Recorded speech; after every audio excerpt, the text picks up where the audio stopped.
नमस्कार दोस्तों, स्वागत है आप सभी का झाला एकेडमी पर। एलजेब्रा क्लास 2 आज हम पढ़ेंगे, जिसमें आप विचार करें p plus Q upon p minus Q.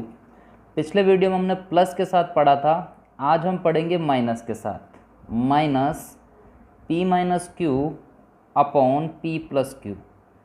यदि इसको सॉल्व किया जाए तो एक लाइन में आप समझ जाएंगे कि हम नीचे वालों का एलसीएम लेते हैं, जो कि हमें प्राप्त होगा एक बार माइनस एक बार प्लस, अर्थात P square minus Q square.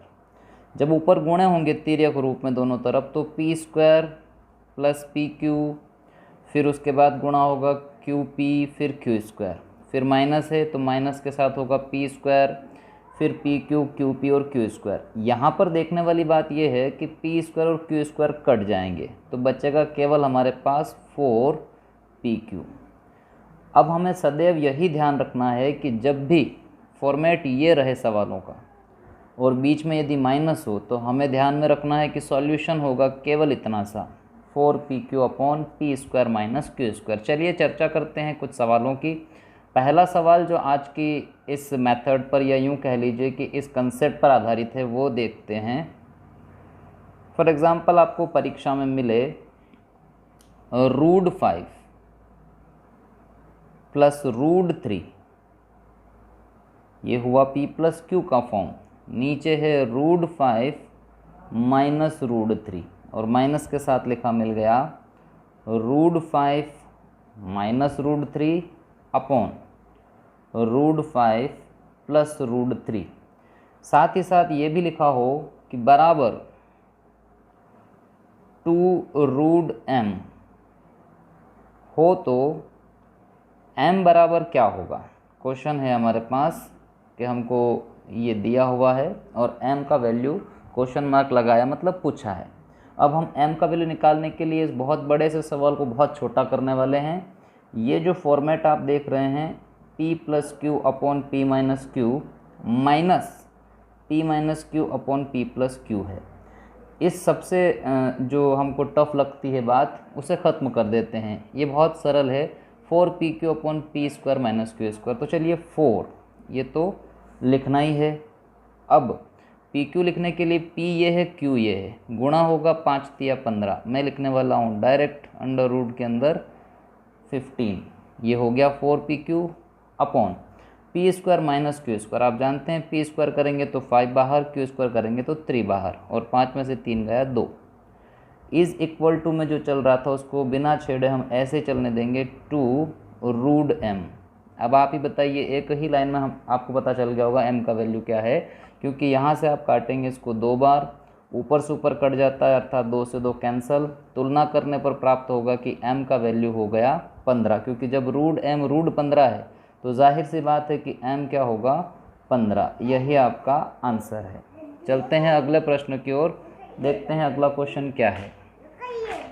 तो आपने देखा कि बहुत आसानी से हम उत्तर प्राप्त कर सकते हैं, बस हमको ध्यान रखना है 4 P Q upon P square minus Q square. चलिए एक और सवाल कर लेते हैं इसी पर आधारित। मान लीजिए आपको परीक्षा में पेपर में लिखा मिले कि क्वेश्चन आया है 7 plus √5 upon 7 minus √5 minus 7 minus √5 upon 7 plus √5। जैसे आप परीक्षा में देखें, फॉर्मेट आपको पता चल गया। साथ ही साथ इस क्वेश्चन में और भी कुछ लिखा हुआ है, बराबर 7√5 अपॉन 11 a प्लस बी, ऐसा ब्रैकेट में है। ये है आपका पूरा प्रश्न कि ये दिया है 7 plus √5 upon 7 minus √5 minus 7 minus √5, ये जो आप पढ़ रहे हैं। साथ ही साथ बराबर में ये हो तो a प्लस बी का वैल्यू क्या होगा, ये आपको फाइंड करना है।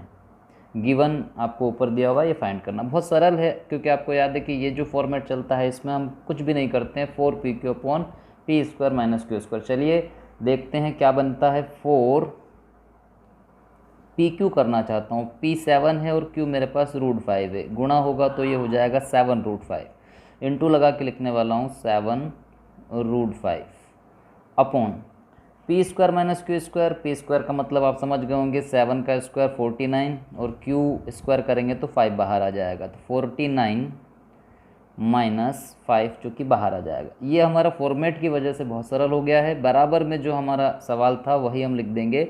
सवाल में आपने देखा ही था, लिखा हुआ था 7√5/11 और a प्लस बी लिखा था। अब a प्लस बी का वैल्यू आपको फाइंड करना है। जैसा ऊपर का सवाल, पिछला सवाल आपने देखा m, वैसे यहाँ पर a प्लस बी बहुत सरल है। आप समझ गए होंगे आंसर क्या आने वाला, क्योंकि देखेंगे आप तो यहाँ पर 49 माइनस 5 यानी नीचे तो होगा 44, पूरा ही लिख देता हूँ मैं, 4 इंटू 7√5/44 इज इक्वल टू 7√5/11।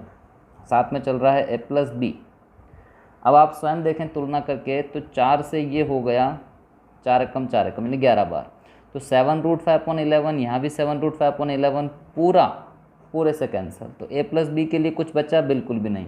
लेकिन जब कटता है तो हम ज़रूर ये कहते हैं कि एक बार कटा, अर्थात a प्लस बी का जो वैल्यू आपको चाहिए था वो मिल गया 1। यही आपका आंसर है 1।